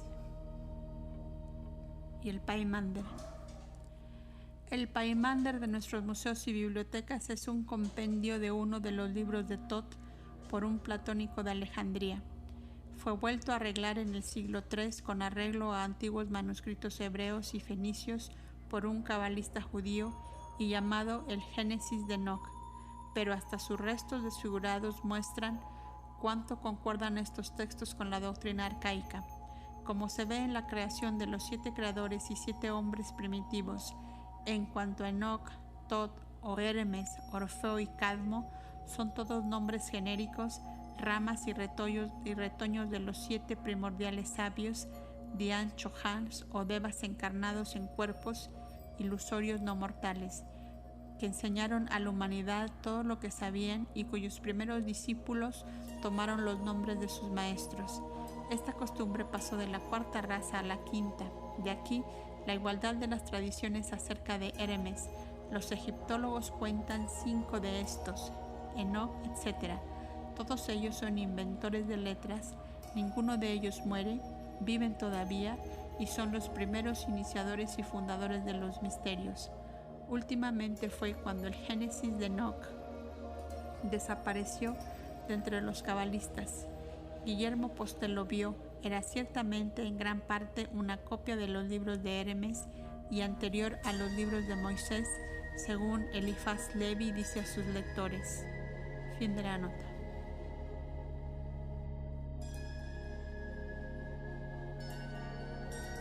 Es esta una eterna combinación, y las imágenes se repiten desde el peldaño superior de la escala del ser hasta el inferior. La caída de los ángeles y la guerra en los cielos son repetidas en todos los planos. El espejo inferior desfigura la imagen del espejo superior y cada uno lo repite a su modo. Así, los dogmas cristianos no son sino las reminiscencias de los paradigmas de Platón, quien hablaba de estas cosas con prudencia, como lo haría todo iniciado, pero todo esto se halla expresado en estas pocas sentencias del Desatir. Todo lo que hay en la tierra, dice el señor Ormuzd, es la sombra de algo que existe en las esferas superiores. Este objeto luminoso, luz y fuego entre paréntesis, es la sombra de lo que es más luminoso aún que él, y así sucesivamente hasta que llega a mí, que soy la luz de las luces. En los libros cabalísticos, principalmente en el Zohar, está muy pronunciada la idea de que todas las cosas objetivas de la Tierra o de este universo son la sombra, yogna, de la luz o deidad. La tercera raza fue en un principio de modo preeminente la sombra brillante de los dioses a quienes la tradición destierra sobre la tierra después de la alegórica guerra en los cielos. Esta fue aún más alegórica en la tierra, pues fue la guerra entre el espíritu y la materia. Esta guerra durará hasta que el hombre interno y divino adapte su yo externo terrestre a su propia naturaleza espiritual. Hasta entonces, las fieras y tenebrosas pasiones de ese yo estarán en lucha constante con su maestro, el hombre divino, pero el animal será domado un día porque su naturaleza cambiará y la armonía reinará una vez más entre los dos como antes de la caída, cuando el mismo hombre mortal era creado por los elementos en lugar de nacer. Lo anterior está claro en todas las grandes teogonías, principalmente en la griega, lo mismo que en la de Hesíodo. La mutilación de Urano por su hijo Cronos, quien de este modo le condena a la impotencia, no ha sido comprendida nunca por los mitólogos modernos. Sin embargo, es muy clara y, como era universal, debe haber contenido una gran idea abstracta y filosófica perdida ahora para nuestros sabios modernos. Este castigo de la alegoría determina verdaderamente un nuevo periodo, una segunda fase en el desarrollo de la creación, como justamente observó de Charme, quien, sin embargo, no intenta explicarlo. Urano trató de poner un impedimento a ese desarrollo o evolución natural, destruyendo todos sus hijos tan pronto como nacían. Urano, que personifica todos los poderes creadores del caos y en el caos, el espacio, la deidad no manifestada, tiene pues que pagar el castigo, pues estos poderes son los que hacen que los pitris desarrollen de sí mismos hombres primordiales, del mismo modo que más adelante estos hombres desarrollan a su vez su progenie sin ningún sentido ni deseo de procrear. La obra de la generación, suspendida por un momento, pasa a manos de Cronos, el tiempo, el cual se une a Rea, la tierra y la materia en general en el esoterismo, produciendo así titanes celestes y terrestres. Todo este simbolismo se relaciona con los misterios de la evolución. Notas de la autora. Sobre la mutilación de Urano. Urano es un Varuna modificado, el que circuye al universo, el que todo lo abarca, y una de las deidades védicas más antiguas, que es el espacio, el hacedor del cielo y de la tierra, puesto que ambos vinieron a la manifestación de su semilla. Más tarde fue cuando Varuna se convirtió en el jefe de los Adityas y en una especie de Neptuno montado en el Leviatán, que es Makara, ahora el más sagrado y misterioso de los signos del zodiaco. Varuna, sin el cual ninguna criatura puede ni aun pestañear, fue degradado lo mismo que Urano, como él cayó en la generación, pues sus funciones, las funciones cósmicas más grandiosas como mover la llama, fueron degradadas del cielo a la tierra por el antropoformismo exotérico, según se dice el mismo orientalista. Los atributos y funciones atribuidos a Varuna en los Vedas dan a su carácter una elevación moral y una santidad que sobrepujan en mucho a las que se atribuyen a toda otra deidad védica. Pero, para comprender correctamente la causa de su caída, así como la de Urano, hay que ver en todas las religiones exotéricas la obra imperfecta y pecadora de la fantasía del hombre, y también estudiar los misterios que se dice que Varuna comunicó a Vasista, solamente que sus secretos y los de Mitra no se deben revelar a los necios.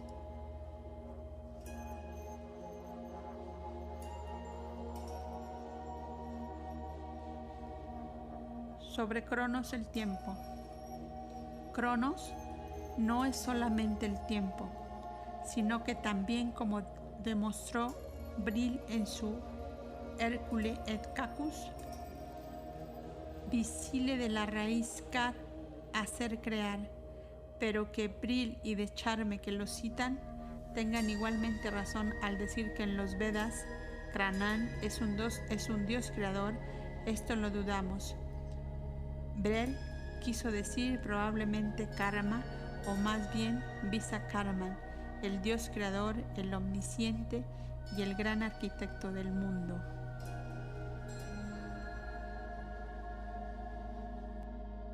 Fin de las notas.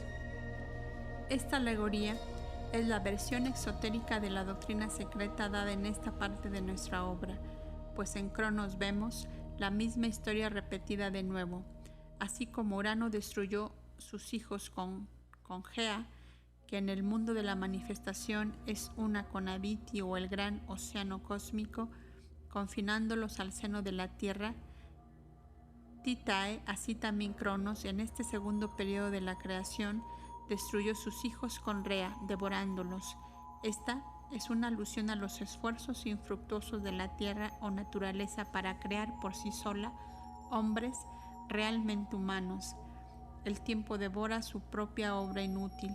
Luego viene Zeus, que es Júpiter, que destrona a su vez a su padre.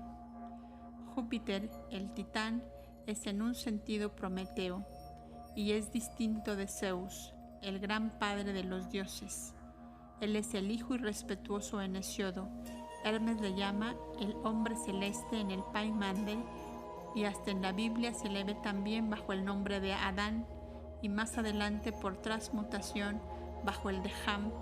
Sin embargo, estas son todas personificaciones de los hijos de la sabiduría, la confirmación necesaria de que Júpiter pertenece al ciclo atlante puramente humano, caso de que Urano y Cronos que le precedieron se crean insuficientes.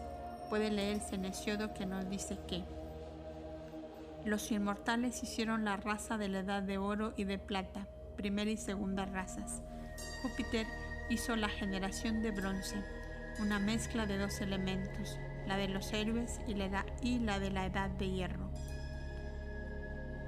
Después de esto envía su fatal presente, Pandora a Epimeteo. Hesiodo llama a este presente de la primera mujer un don fatal. Fue un castigo, explica, enviado al hombre por el robo del fuego divino creador. La aparición de ella en la tierra es la señal de toda clase de males. Antes de que apareciese, las razas humanas vivían dichosas, libres de enfermedades y sufrimientos, así como a las mismas razas se las hace vivir bajo el gobierno de Yima en el Vendidad más deísta.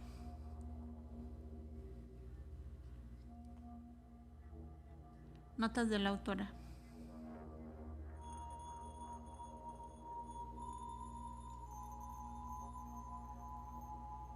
Sobre Zeus, Júpiter. La lucha titánica en teogonía, al menos, es la lucha por la supremacía entre los hijos de Urano y Gea, o el cielo y la tierra en su sentido abstracto. Los titanes contra los hijos de Cronos, cuyo jefe es Zeus. Es la lucha perdurable que continúa hasta hoy en día entre el hombre espiritual interno y el hombre de carne en un sentido.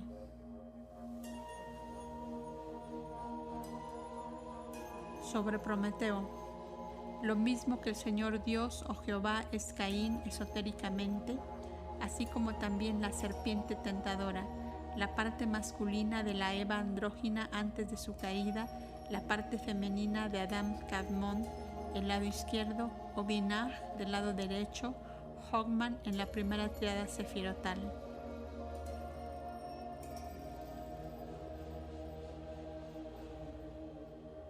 Sobre el fatal presente, Pandora a Epimeteo. En la leyenda egipcia llamada Los dos hermanos, traducida por M. Máspero, el exdirector del Museo de Bulaq, se da el original de Pandora. Num, el famoso artista celeste, crea una hermosura maravillosa, una joven que envía a Bato, después de lo cual es destruida la felicidad de este último. Bato es el hombre y la joven Eva, por supuesto.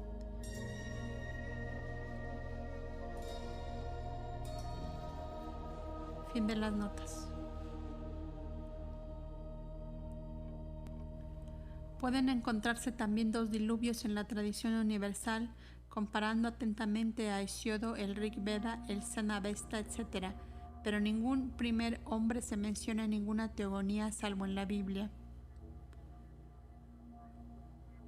En todas partes, el hombre de nuestra raza aparece después de un cataclismo de agua.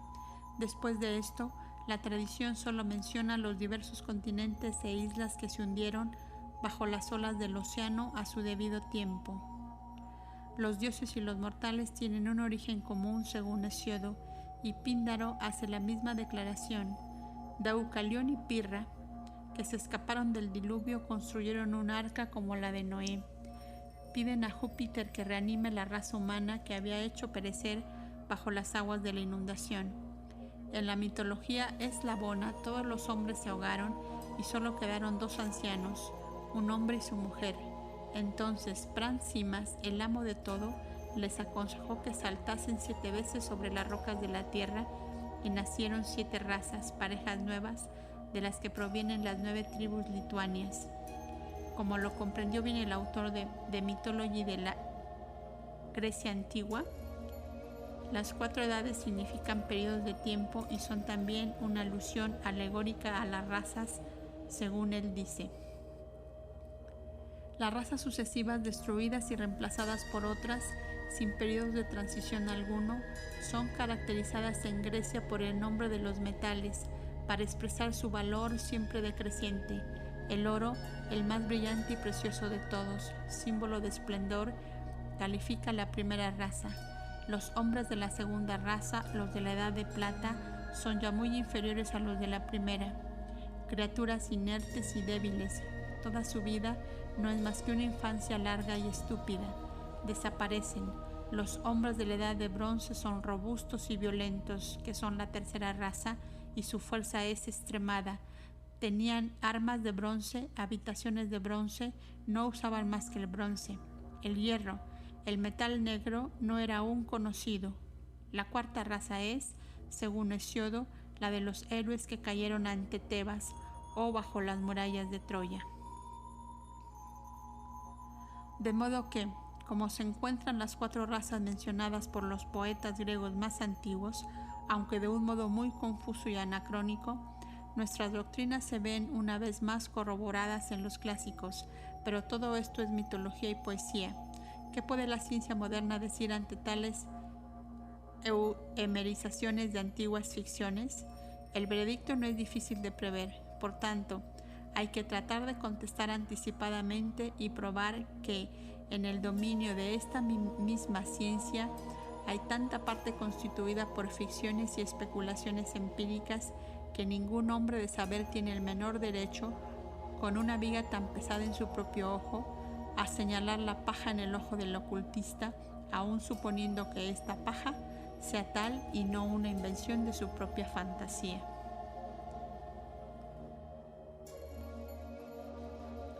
40. Entonces la tercera y cuarta crecieron en orgullo. Somos los reyes, somos los dioses. 41. Tomaron esposas de hermosa apariencia, esposas procedentes de los sin mente, los de cabeza estrecha. Engendraron monstruos, demonios perversos, macho y hembra, también cado, con mentes limitadas. 42. Construyeron ellos templos para el cuerpo humano, rendían culto a varón y hembra. Entonces el tercer ojo cesó de funcionar. Inciso A. Tales fueron los primeros hombres físicos verdaderos, cuya primera cualidad característica fue el orgullo. El recuerdo de esta tercera raza y de los gigantescos atlantes es el que se ha transmitido de unas razas y generaciones a otras hasta los días de Moisés, y que ha encontrado forma objetiva en los gigantes antidiluvianos, esos terribles hechiceros y magos de quienes la Iglesia romana ha conservado unas leyendas tan vívidas y al mismo tiempo tan desfiguradas. Cualquiera que haya leído y estudiado los comentarios de la doctrina arcaica reconocerá fácilmente en algunos de estos atlantes a los prototipos de los Nimrods, de los constructores de la Torre de Babel, de los Jamitas y todos esos tutti quanti de maldecida memoria, según se expresa la literatura teológica, en una palabra, de aquellos que han proporcionado a la posteridad los tipos ortodoxos de Satán. Y esto nos conduce naturalmente a inquirir la ética religiosa de estas razas primeras, por mítica que sea. ¿Cuál fue la religión de la tercera y cuarta razas? En el sentido ordinario del término, ni los lémures ni tampoco su progenie, los lémuro-atlantes, tenían ninguna, pues no conocían los dogmas ni tenían que creer por la fe. Tan pronto como se abrió al entendimiento el ojo mental del hombre, la tercera raza se sintió una con el siempre presente, así como siempre desconocido e invisible. Toda la deidad universal única, dotado de poderes divinos y sintiendo en sí mismo a su Dios interno, cada uno sentía que era un Dios hombre en su naturaleza, aunque un animal en su ser físico. La lucha entre los dos principió el mismo día que probaron el fruto del árbol de la sabiduría, lucha por la vida entre lo espiritual y lo psíquico y lo falso. Los que dominaron los principios inferiores obteniendo la subyugación del cuerpo se unieron a los hijos de la luz. Los que cayeron víctima de sus naturalezas inferiores se convirtieron en esclavos de la materia. De hijos de la luz y de la sabiduría concluyeron por ser hijos de las tinieblas. Cayeron en la batalla de la vida mortal con la vida inmortal, y todos los que cayeron así fueron la semilla de las futuras generaciones atlantes.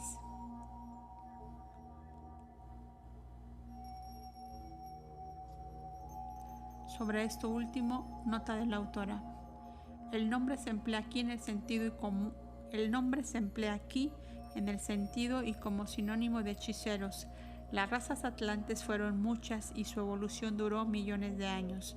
Todos no eran malos, pero se hicieron tales hacia el final de su ciclo como nosotros, la quinta, nos estamos haciendo a toda prisa. Fin de la nota. Así pues, en el amanecer de su conciencia, el hombre de la tercera raza raíz no tenía creencias que pudieran llamarse religión, esto es, no solo ignoraba las brillantes religiones llenas de pompa y oro, sino hasta todo sistema de fe o de culto externo. Pero si el término se define como la unión de las masas en una forma de reverencia hacia los que sentimos superiores a nosotros y de respeto, como el sentimiento que expresa el niño hacia el Padre amado, entonces hasta los primeros lémures, desde el principio mismo de su vida intelectual, tuvieron una religión, y una de las más hermosas. ¿No tenían a los brillantes dioses de los elementos a su alrededor y hasta dentro de ellos mismos? Nota de la autora. Los dioses de los elementos no son en modo alguno los elementales. Estos últimos, cuando más, son usados por ellos como vehículos y materiales de que revestirse. Fin de la nota. No pasaban su infancia, no eran criados y atendidos por aquellos que les habían dado el ser y los habían traído a la vida consciente e inteligente.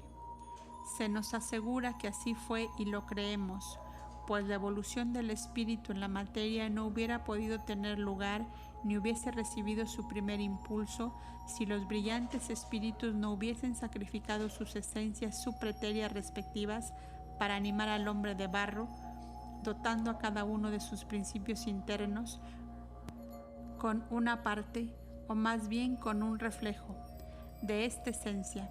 Los yanis de los 7 cielos, los 7 planos del ser, son los no menos de los elementos actuales y futuros, lo mismo que los ángeles de los 7 poderes de la naturaleza, cuyos efectos groseros percibimos en lo que la ciencia ha tenido a bien llamar modos de movimiento, fuerzas imponderables, y que sé yo que más son los no menos aún más superiores de jerarquías aún más elevadas. Aquellos remotísimos tiempos eran la edad de oro, la edad en que los dioses andaban por la tierra y se mezclaban libremente con los mortales. Cuando concluyó, los dioses se fueron, esto es, se hicieron invisibles, y las generaciones posteriores terminaron por adorar sus reinos, los elementos.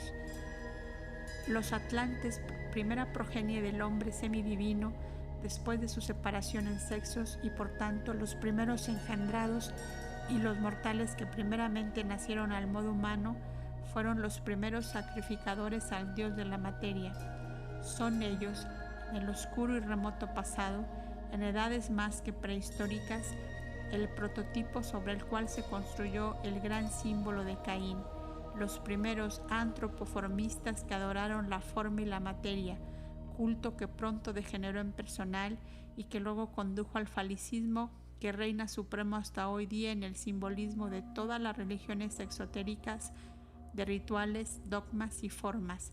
Adán y Eva se convirtieron en materia y proporcionaron el terreno, o sea, Caín y Abel, este último como suelo portador de vida, el primero como agricultor de este terreno o campo.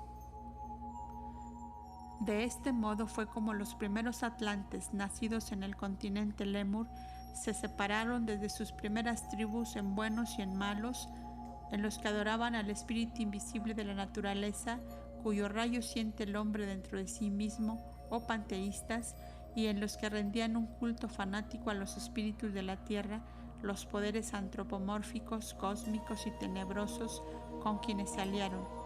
Estos fueron los Giborim, los hombres poderosos famosos en aquellos días, que en la quinta raza son los Kabirim, Kabiri para los egipcios y fenicios, titanes para los griegos y Raksasas y Datyas para las razas indias. Nota de la autora sobre Caín. Caín era el sacrificador, como se muestra en el capítulo 4 del Génesis, del fruto de la tierra, siendo él el primer cultivador, mientras que Abel llevó los primeros nacidos de su ganado al Señor. Caín es el símbolo de la primera humanidad masculina y Abel de la femenina, siendo Adán y Eva los tipos de la tercera raza. El asesinato es derramamiento de sangre, pero no quitando la vida. Fin de la nota. Tal fue el origen secreto y misterioso de todas las subsiguientes y modernas religiones, especialmente del culto de los hebreos ulteriores a su dios de tribu. Al mismo tiempo, esta religión sexual estaba estrechamente relacionada con los fenómenos astronómicos sobre los cuales se basaba y con los que, por decirlo así, se confundía. Los lémures gravitaron hacia el polo norte o el cielo de sus progenitores, el continente hiperbóreo, los atlantes hacia el polo sur, el abismo, cósmica y terrestremente considerado, de donde soplan las pasiones ardientes convertidas en huracanes por los elementales cósmicos que en él moran. Los dos polos eran denominados por los antiguos dragones y serpientes, proviniendo de aquí los dragones y serpientes buenos y malos, y también los nombres dados a los hijos de Dios, hijos del espíritu y de la materia, los magos buenos y malos. Este es el origen de la naturaleza doble y triple del hombre. La leyenda de los ángeles caídos en su significado esotérico contiene la clave de las múltiples contradicciones del carácter humano. Señala ella el secreto de la conciencia de sí en el hombre. Es el eje en que gira todo un ciclo de vida, la historia de su evolución y desarrollo. La comprensión exacta de la antropogénesis esotérica depende de que esta doctrina sea bien entendida. Da ella la clave de la enojosa cuestión del origen del mal y muestra cómo el hombre mismo es el que ha dividido al uno en varios aspectos contrarios. El lector no deberá, por tanto, sorprenderse de que dediquemos tanto espacio para intentar dilucidar este difícil y oscuro asunto cada vez que se presenta. Necesariamente hay que decir mucho sobre su aspecto simbólico, pues haciéndolo así se dan indicaciones al estudiante pensador para el mejor éxito de sus investigaciones y se da más luz de este modo que la que se puede proporcionar con las frases técnicas de una exposición filosófica más formal. Los llamados ángeles caídos son la humanidad misma. El demonio del orgullo, de la lujuria, de la rebelión y del odio no existía antes de la aparición del hombre físico consciente. El hombre es quien ha engendrado y criado al demonio y le ha permitido desarrollarse en su corazón. Él es también quien ha contagiado al Dios que mora en él mismo. enlazando al espíritu puro con el demonio impuro de la materia. Y si el dicho cabalístico demon es deus inversus, encuentra su corroboración metafísica y teórica en la naturaleza dual manifestada. Su aplicación práctica se encuentra solamente en la humanidad.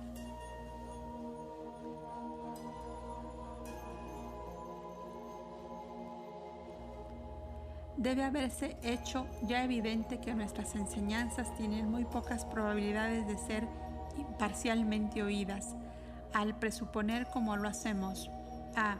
La aparición del hombre primero que la de los otros mamíferos y aún antes de los periodos de los grandes reptiles.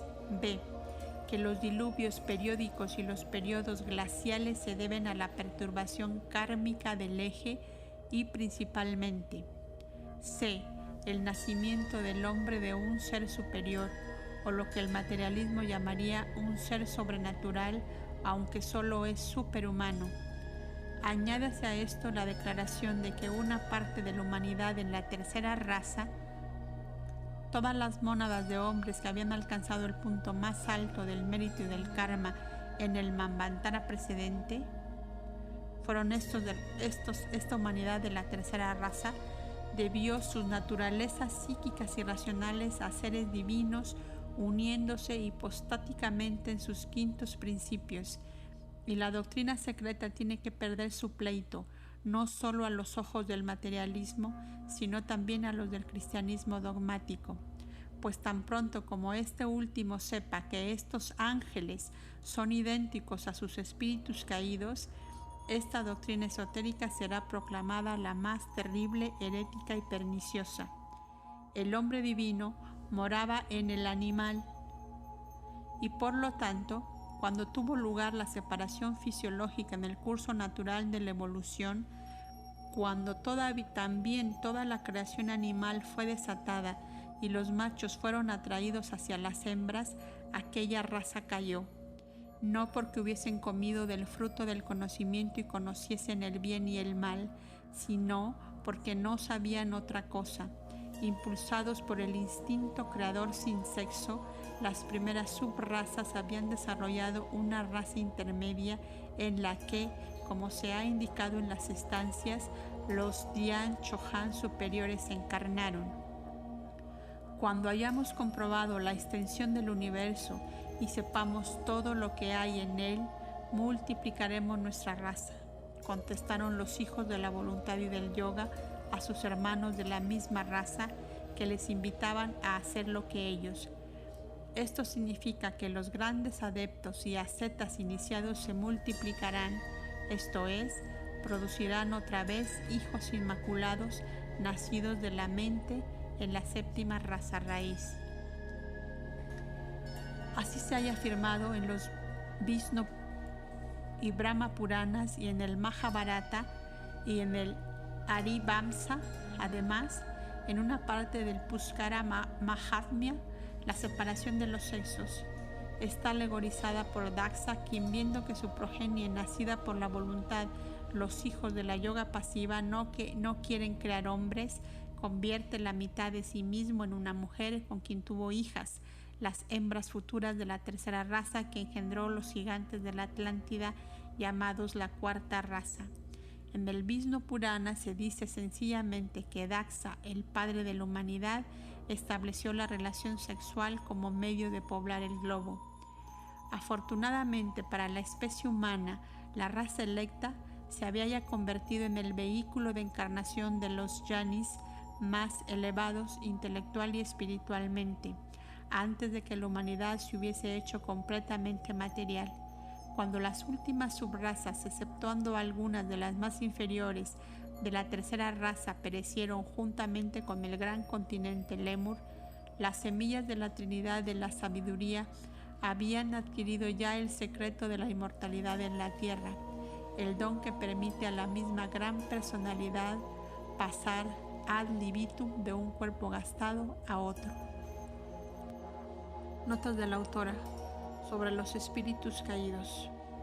Quizás, considerando esta degradación de los espíritus más elevados y puros que atravesaron los planos intermedios de conciencia inferior, los 7 círculos de fuego del Paimandar, es por lo que se hace decir a Santiago: esta sabiduría, Sofía entre paréntesis, no descendió de arriba, sino que es terrestre, sensual, demoníaca.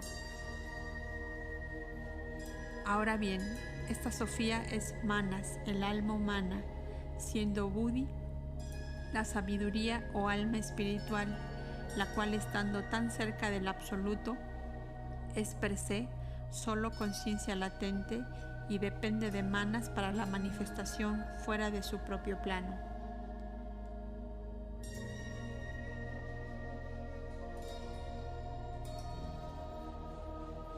Sobre los Dhyan Chohan superiores que encarnaron.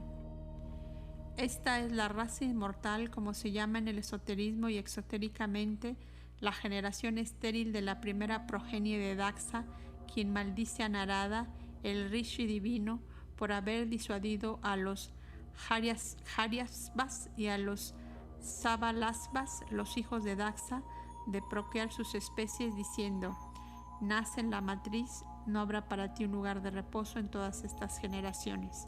Después de esto, Narada, el representante de aquella raza de ascetas estériles, se dice que tan pronto como muere en un cuerpo, renace en otro. Fin de las notas. Inciso B.